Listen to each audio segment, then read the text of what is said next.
Hola, Dios te bendiga. Te saluda el pastor Benjamín Martínez y me da mucho gusto que este día nos estés acompañando para meditar en este devocional que vamos a meditar el día de hoy.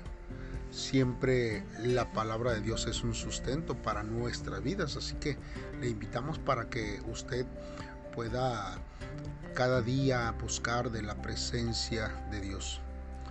Hoy, hermanos, vamos a hacerlo en el primer libro de Samuel, capítulo 7, del versículo 12 al 17. Como título, hermanos, este devocional lleva Ebenezer, tú nos has ayudado. Muy bien, hermanos, pues vamos a escuchar lo que la palabra de Dios dice. Yo le invito a que si usted no ha hecho una oración, en este tiempo usted ponga pausa a este audio y ore a Dios, y el Señor nos va a guiar para poder, hermanos, estar siempre expectantes de lo que Dios quiere hablar a nuestra vida. Amén. Si ya lo hizo así, hermanos, pues entonces vamos a escuchar lo que la palabra de Dios dice. Voy a iniciar, hermanos, desde el versículo 11, ya que esta versión de la Biblia, de la traducción lenguaje actual, inicia en el versículo 11. La Biblia dice así: los israelitas persiguieron a los filisteos desde Mizpa hasta Bet-car y los vencieron. Entonces Samuel tomó una piedra, la puso entre los pueblos de Mizpa y Sen, y la llamó Ebenezer, pues declaró: hasta aquí nos ha ayudado Dios. Hizo esto para que todos recordaran cómo Dios los había ayudado.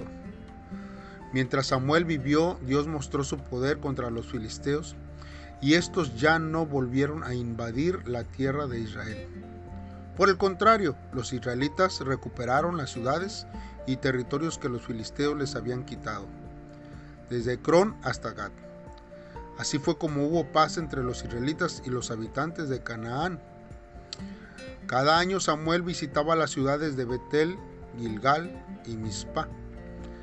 Allí aconsejaba y dirigía a los israelitas y los ayudaba a resolver sus pleitos y problemas. Lo mismo hacía en Ramá, donde él vivía y donde había hecho un altar para adorar a Dios. Y Samuel gobernó a Israel durante toda su vida. Muy bien, hermanos, pues vamos a estar meditando en la palabra de Dios.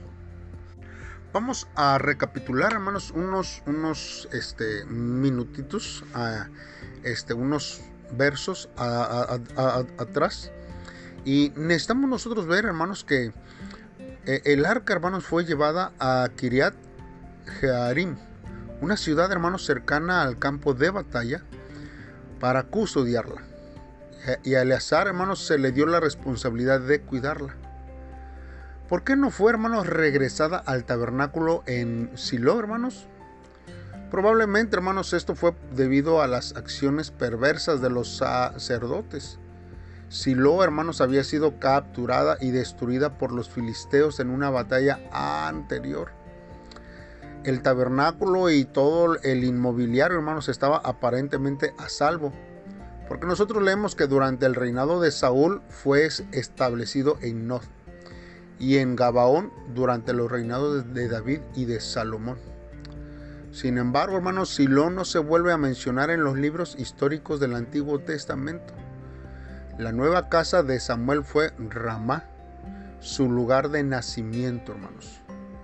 Por eso nosotros tenemos que ir viendo cómo y por qué no se estableció nuevamente el arca de pacto ahí. Ahora, hermanos, entendemos perfectamente que Israel lloró, hermanos, y estaba afligido. Y esto fue, hermanos, durante 20 años, porque el arca fue guardada como se pone una caja, hermanos, sin valor en un ático. Y parecía como si el Señor hubiera abandonado al pueblo de Israel. Sin embargo, hermanos, ahora Samuel, hermanos, que era adulto, los estimuló para que actuaran diciéndoles que si realmente estaban avergonzados debían hacer algo al respecto. Cuán fácil es para nosotros, hermanos, quejarnos por nuestros problemas, hermanos. Y muchas veces lo hacemos hasta con Dios, mientras que nos negamos a actuar, a cambiar y a hacer lo que debemos hacer. Ni siquiera seguimos el consejo que Dios nos ha dado. ¿A poco no se ha sentido usted alguna vez como si Dios lo hubiera abandonado? Nosotros, hermanos, tenemos que revisar para ver si hay algo que Él ya le haya dicho que haga y que usted está reteniendo o desistiendo no a hacerlo. Porque quizás no vamos a recibir nuevas instrucciones. O a lo mejor nosotros decimos, Señor, a lo mejor te equivocaste si quieres que yo haga otra cosa.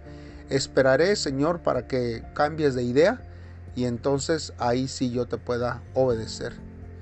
Y hasta que haya actuado, Señor, conforme a las instrucciones que tú me des, yo actuaré. Mas sin embargo, hermanos, las instrucciones quizás nunca cambien, sino que sean las mismas, hermanos, hasta que nosotros podamos cambiar nuestra perspectiva, nuestra mente, nuestros pensamientos. Y nosotros seguimos esperando una orden o una instrucción diferente hacia nuestra vida. Samuel, hermanos, urgió a los israelitas, hermanos, para que se deshacieran de sus dioses extraños. Hoy día, hermanos, los ídolos son mucho más sutiles que los dioses de madera y los de piedra, pero son igualmente peligrosos para nuestras vidas. Cualquier cosa que nosotros tengamos en primer lugar en nuestra vida o que nos controle, hermanos, se convierte en nuestro Dios. Esto, hermanos, puede ser el dinero, el éxito, los bienes materiales, aún el orgullo o cualquier otra cosa, hermanos, puede ser un ídolo si toma el lugar de Dios en nuestras vidas. Solo Dios merece nuestro culto y adoración. Y no podemos permitir que tengamos, hermanos, otros dioses antes que nuestro Dios. Y Él no va a permitir tener rivales, hermanos, en nuestra vida. Si tenemos dioses extraños en nuestra vida, necesitamos pedir a Dios que nos ayude a destronarlos, haciendo de Él, hermanos, el verdadero Dios en nuestra vida y ponerlo en nuestra prioridad. Ahora bien, hermanos, se creía que Baal era el hijo de El, deidad principal de los cananeos. Baal, hermanos, era considerado dios del trueno y de la lluvia. Por lo tanto, hermanos, controlaba la vegetación y la agricultura. Astarot, hermanos, era una diosa de amor y de guerra. Hermanos, en Babilonia recibía el nombre de Itztar y Astaret o Afrodita en Grecia, hermanos, y representaba la fertilidad. Los cananeos, hermanos, creían que mediante a la unión sexual de Baal y Astarot, la tierra mágicamente se rejuvenecería y se haría fértil.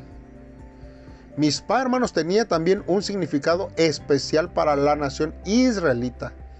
Y fue en Mizpah donde se reunieron los israelitas para movilizarse contra la tribu de Benjamín.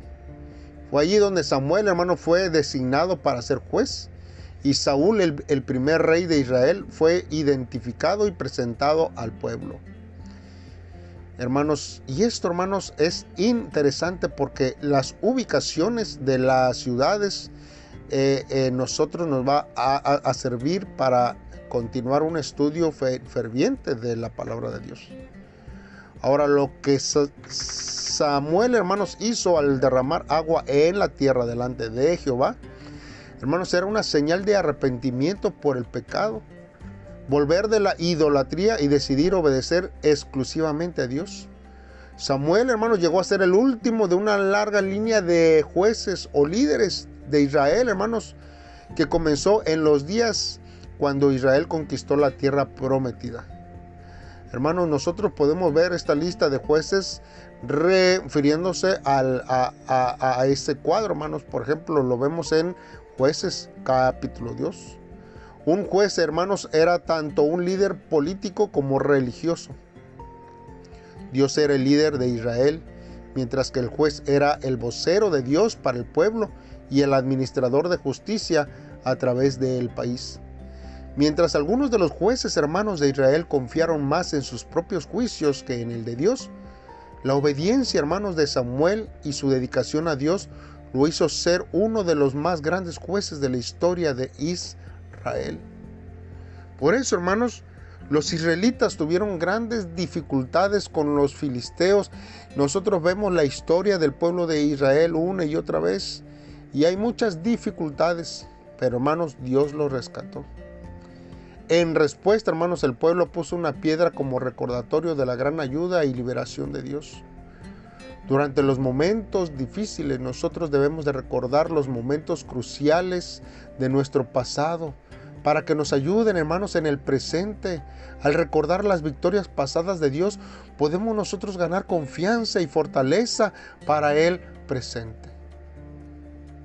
Pero en los tiempos de Josué, los amorreos eran una tribu poderosa, desparramada a lo largo de la zona de las colinas a ambos lados del Jordán, con una fuente, hermanos, de fuerza y concentración en el margen derecho de este río, frente al Mar Muerto.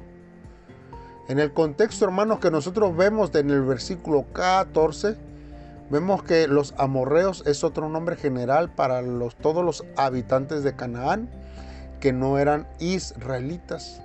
Y es ahí, hermanos, donde nosotros podemos ver que existían varios enemigos, ¿verdad?, fuertes de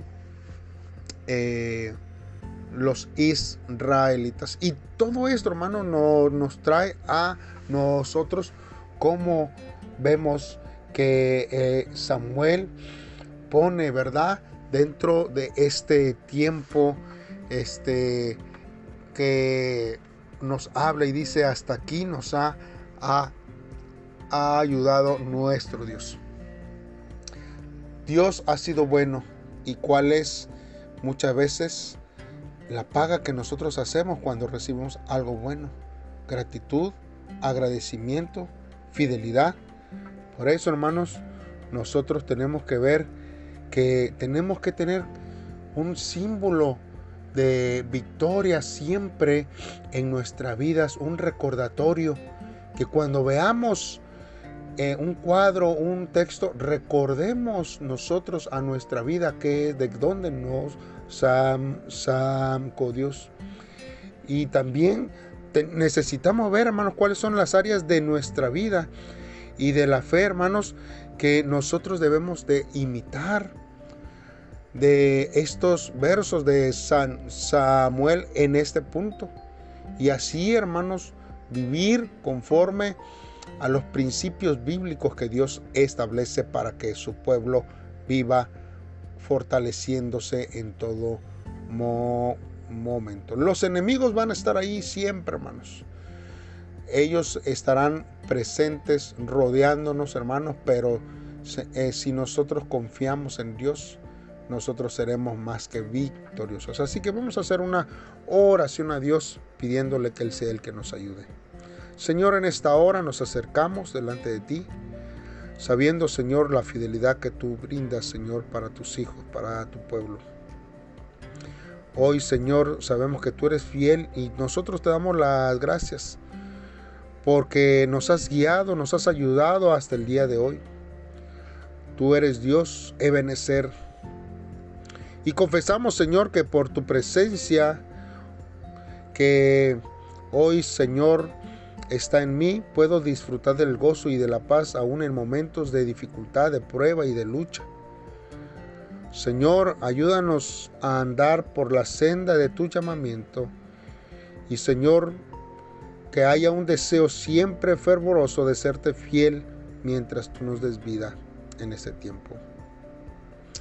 A ti, Señor, damos toda la gloria y la honra en todas las cosas que hacemos. Bendito Dios, gracias por todo tu amor, porque hasta aquí tú nos has ayudado. Gracias, Dios, en el nombre de tu Hijo amado te lo pedimos. Amén. Dios te bendiga, hermanos. Te invitamos a que nos sigas a través de las redes sociales y que podamos nosotros juntos meditar cada día en la palabra de Dios. Te esperamos el día de mañana con un devocional más, esperando que sea tu vida llena de bendiciones. Un saludo, suscríbete y dale like en la campanita y a las publicaciones y comparte con tus amigos y familiares estos devocionales. Te saluda el pastor Benjamín Martínez, esperando que tu día esté lleno de bendiciones. Saludos.